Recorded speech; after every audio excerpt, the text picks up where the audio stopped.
In the headlines, more military formation to be established to tame banditry in Zaria. Appeal court dismisses Smart Adeyemi's appeal seeking to nullify Ododo's candidacy.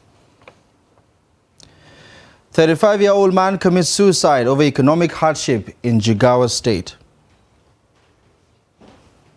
On the foreign scene, Kenya bans churches linked to 400 cult deaths. Hello there, good evening and welcome to the news update on Trust TV. I'm Abdullahi Ahmed.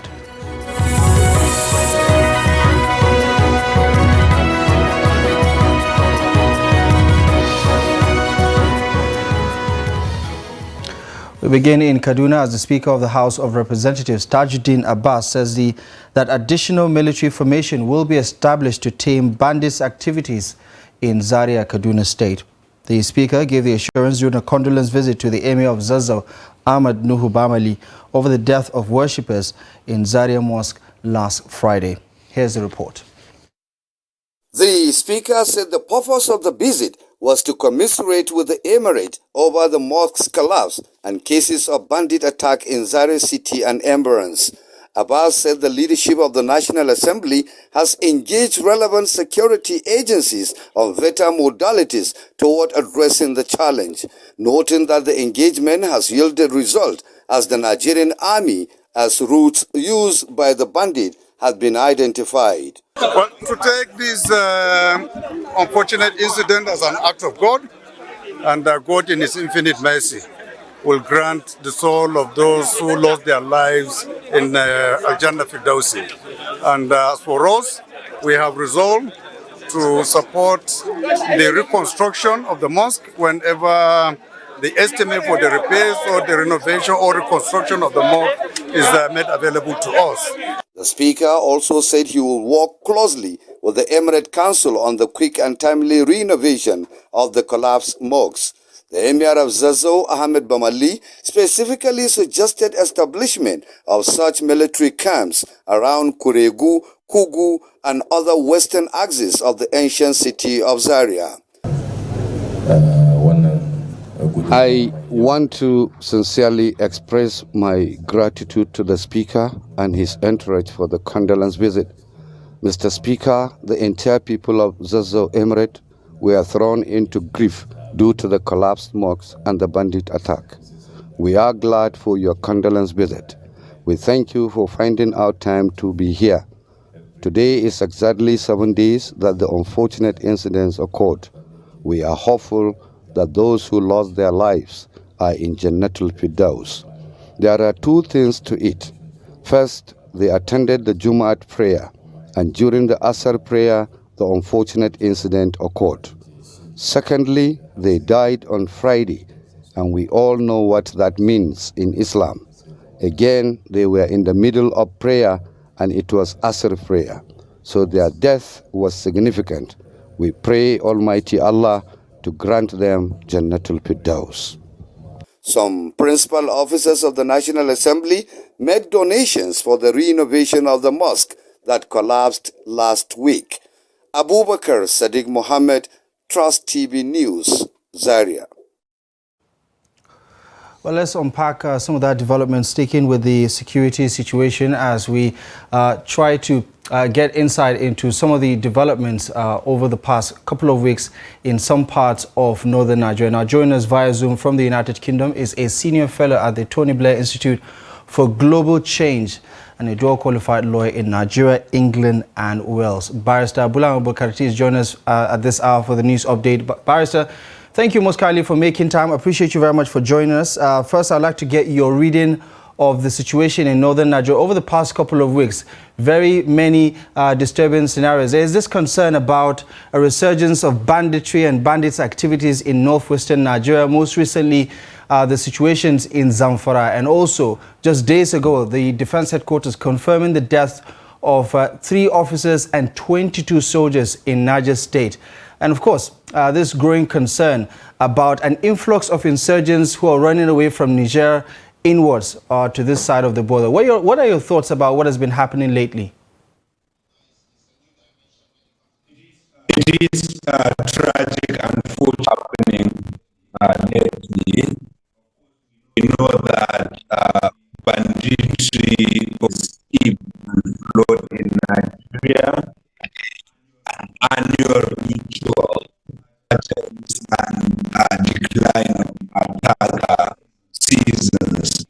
And in particular, we have over the years observed that attacks always go up, and that's because the environment becomes more friendly for evil forces to operate, because the forests where bandits and terrorists are operating get darker or more dense in the rainy season, and therefore they find it more difficult to operate because access to those areas become restricted, and security and law enforcement agencies find it difficult to move around those areas. So I would say that's part of what we have seen in the past couple of weeks. But if we looked at the data, if we took a step back and looked at the last 3 months, we will see an increasing surge in the number of fatalities and individuals abducted. We saw a fall in May, but in June and July, what we saw, for example, in June, over 800 Nigerians were killed and over 300 were abducted. And in July, over 400 were killed. 552 were killed and almost 300, over 300 were abducted. So the situation has always been like this, but it is when we have these kinds of big incidents, like the incident we saw in Niger State, where 25 soldiers and officers died, that this issue comes to the headline. But Nigerians in rural areas of Zamfara, of Katsina, of Sokoto, and of course of Niger and Kaduna State have been suffering for months. And I think we need to do more to improve security across the country. As for our soldiers who have died, we know that they died in the course of their national assignment. They died as heroes for Nigeria. We should celebrate them and honor them as heroes and support their families in the best way possible. Right. You did talk about how seasonal this particular situation is because of the conditions, weather conditions improving, at least for the insurgents, where they're able to find cover in some of these forests right now because of the rainy season. But give me your understanding of the situation. I mean, this is a trend that usually happens during this time of the year. The speaker in his visit to Zaria talks about more formations coming in to address some of those strategic lapses about manpower. Do you think, as far as the military aspect of this conversation is concerned, the issue is still largely about manpower? It could be about manpower, but we need to do more around logistics and emergency response. For example, the question of access has always been on and off every year. And that's because the rural areas, the forests, the jungles where these criminal elements operate are inaccessible because there are no roads there or other infrastructure.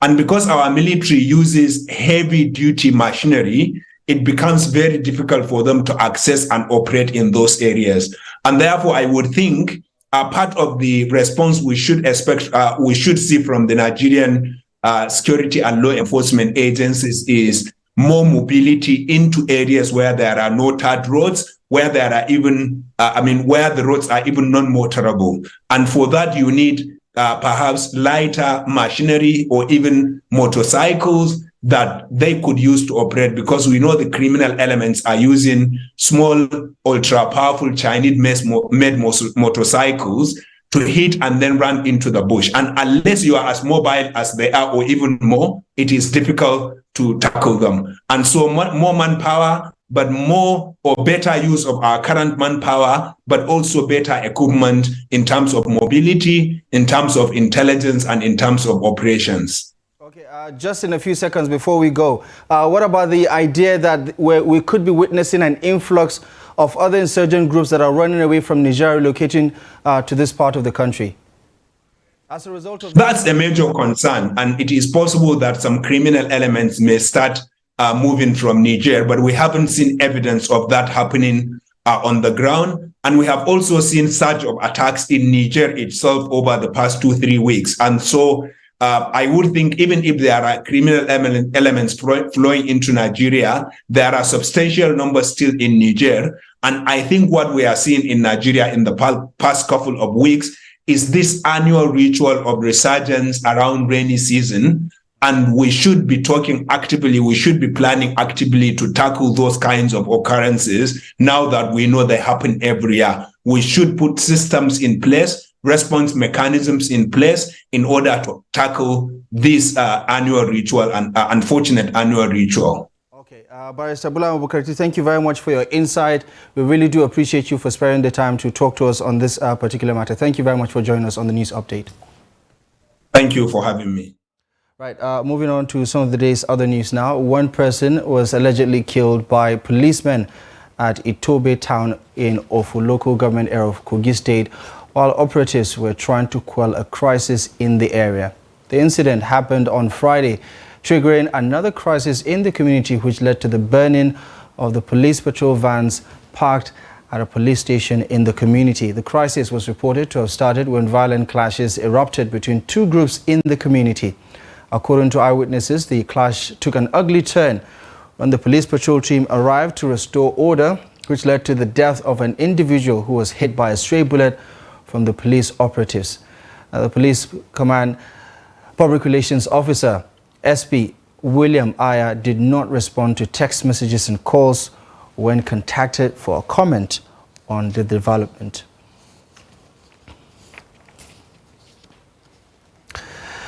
Now, the police in Plateau State say a suspect accused of cutting off the hand of a farmer in Lakushi community of Shandam local government area of the state has been arrested. The police spokesperson, DSP Alabo Alfred, who gave the name of the suspect as Abdurrahman Kaila, identified the victim as Jeremiah Young. From Jos, Ado Musa completes the story. According to the spokesperson of the command, the incident was reported and the Commissioner of Police, Okoro Julius, instructed the DPO of the area to go after the suspect. The herder was subsequently arrested. The suspect said he did not intend to cut off the hands of the farmer and regretted his action against the farmer during the disagreement. We got the news and the Commissioner of Police was miffed and immediately instructed the DPO, who is standing very close to me here, to go for this perpetrator of that evil act. And by the grace of God, upon the swift action of the able DPO, CSP CSP Danladi Rinjwat, the suspect was arrested. I was grazing when the farmer stopped me and asked me to go back, as the area where I was grazing is rice farm. When I got back, he complained that his farm was destroyed by the cattle. I then pushed the cattle, and before you know, we started fighting.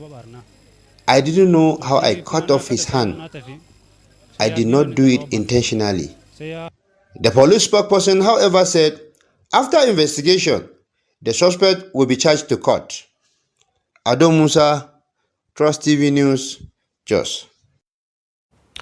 And West African military chiefs have held a second day of talks in Ghana on Friday, preparing for a possible armed intervention in Niger Republic after a coup removed President Mohamed Bazoum on July 26th. The Economic Community of West African States agreed to activate a standby force as a last resort to restore democracy in Niger Republic after generals toppled and detained Mohamed Bazoum. ECOWAS defense chiefs are having a two-day meeting in the capital of Ghana, Accra, to fine-tune details of a potential military operation to restore Bazoum if continuing negotiations with the coup leaders fail.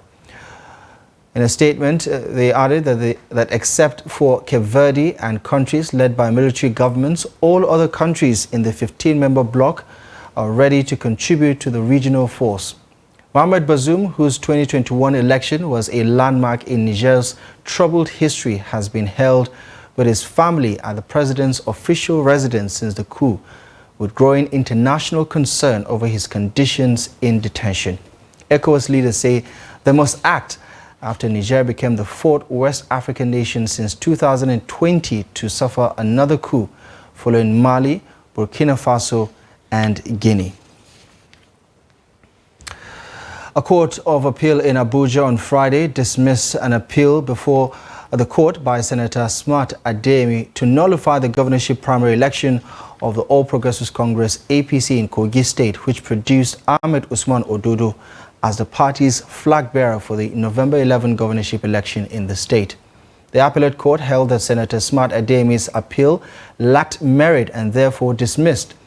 In a unanimous judgment of a three-man panel of justices of the court, Adeyemi, who represented Kogi West Senatorial District in the Senate, failed to establish all allegations made against the conduct of the primary election by the APC and its leaders.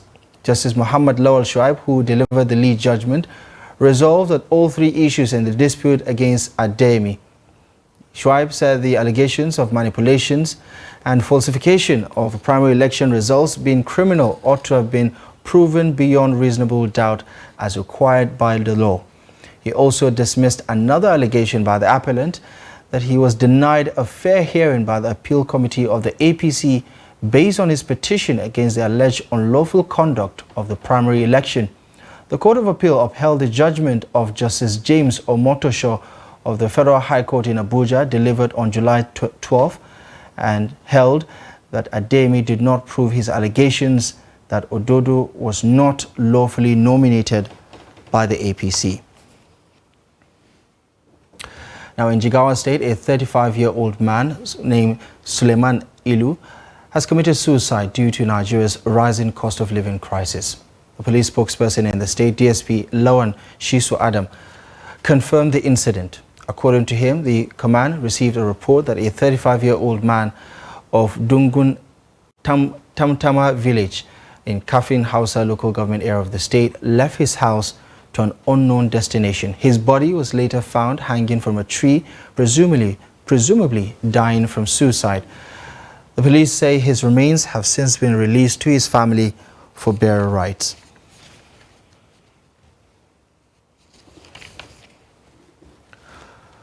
While you're watching the news update on Trust TV, coming up ahead, we take a look at a growing source of concern for commuters and pedestrians in the Federal Capital Territory. Details coming up ahead after the break.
Welcome back to the news, and thank you very much for staying with us. Here's a quick recap of our top stories at this hour.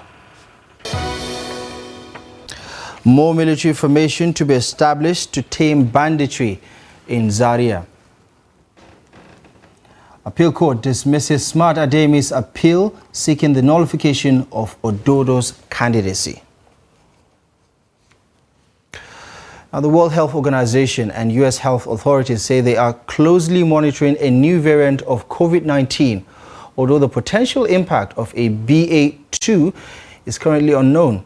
Now, the World Health Organization classified the new variant as one under surveillance, quote, due to large number of spike gene mutations it carries. It wrote in a bulletin about the pandemic late on Thursday.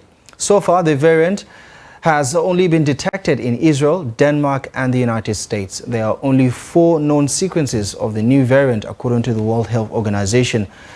The organization is currently monitoring upwards of 10 variants and their descent lineages.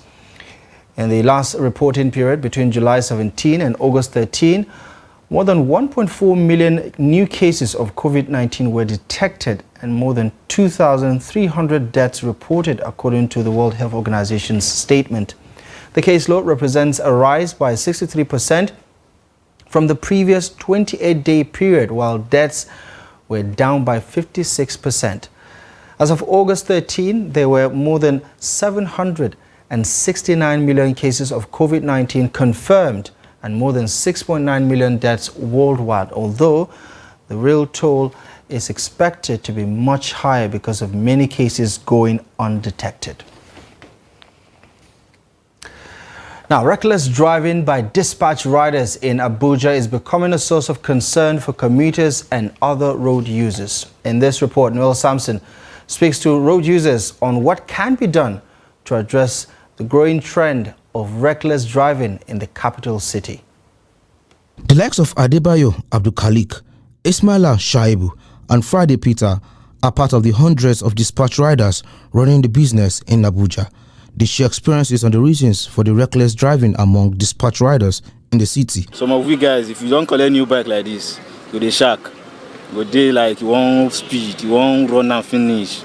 So at times it leads to accidents. But at times all these cab drivers, they are the ones that have fault, but they'll still say it's the rider based on they have been having some little issues with the rider. We are trying to beat the time so that because when you deliver on time, you have another one immediately. Then the more you faster, the more you got another one. So because of that time when you have to deliver, that is why you see we are trying to meet up. Before you know, all those small accidents will happen. Not because we want to drive recklessly, but because we have to meet up with time. And you know, the more you deliver, the more order you get and the more money you get at the end of it. If you don't deliver fast, you know the customers are going to insult you at times. Understand? They will go a long way by insulting you, telling you all sorts of things. Drivers and commuters blame attitude of the riders as factor responsible for the recklessness. Some of these dispatch riders, they are under control of the management of the company, and they must make sure they satisfy the management of the company to make sure that these goods are delivered at time. And most receivers of these products don't even understand the fact that there could be an interruption on the way that may interrupt the movement of the dispatch rider, all things being equal. Most of them I see they don't have orientation, because if they have that full orientation regarding the way they need to drive, that they should be able to understand by the time any taxi park to drop passengers, they should be able to understand that this car that parked here, he didn't just park there, he parked there in order to open the car or passenger want to come down from the car. So definitely, if the car is parked and the driver or the passenger want to open the door, with the orientation, they could be able to understand that this door is about to be open because he's parked in this location. They should be able to like stop. They always beat traffic lights. Or if, as a taxi driver, maybe you park your car, they will not even observe. Before the passenger will open the door, they have jammed the passenger or remove your car door. They recommended patience for the riders and their customers who may be expecting delivery of goods and services within shortest time.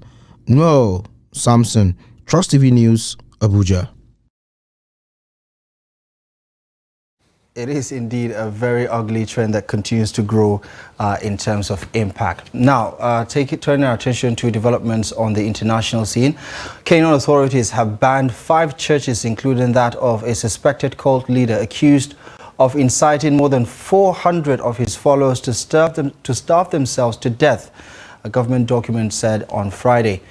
The Registrar of Societies said in a Gazette notice that the license of self-proclaimed Pastor Paul Tenje Mackenzie of Good News International Ministries was cancelled effective on May 19.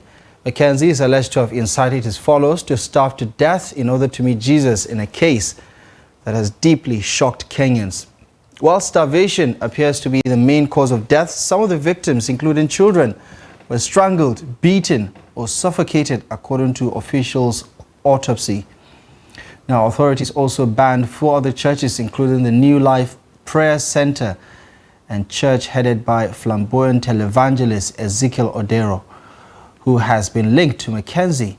Odero is under investigation in a raft of charges, including murder, aiding suicide, radicalization, and money laundering. His arrest in April followed the discovery of human remains in Shakahola Forest near the coastal town of Malindi. The police say The bodies belonged to Mackenzie's followers. Talking sports now, Liverpool have signed midfielder Wataru Endo from Stuttgart for a fee of about £16.2 million, subject to a work permit and international clearance. The 30-year-old Japan international has agreed a 4-year contract with Liverpool. Now, Liverpool has brought in Endo after missing out on Ecuador international Moises Caicedo and Belgian midfielder Romeo Lavia to Chelsea. Endo can also play at centre-back but has been signed primarily as a central defensive midfielder. The signing of Japan captain Endo, who was also Stuttgart's skipper, follows the departures of midfielders Fabinho, Jordan Henderson, James Milner, Naby Keita and Alex Oxlade-Chamberlain from the Reds this summer. Now, Liverpool boss Jurgen Klopp has already secured reinforcements in the middle of the park with new purchases Alex McAllister and Dominic Sabolasa starting the opening Premier League game in a draw against Chelsea at Stamford Bridge on Sunday. Well, that's it. You're up to date with the latest news stories at this hour. Thank you most kindly for joining us. As usual, follow us across our social media platforms for more content and visit trusttv.com for more news. My name is Abdullahi Ahmed. Thank you for watching.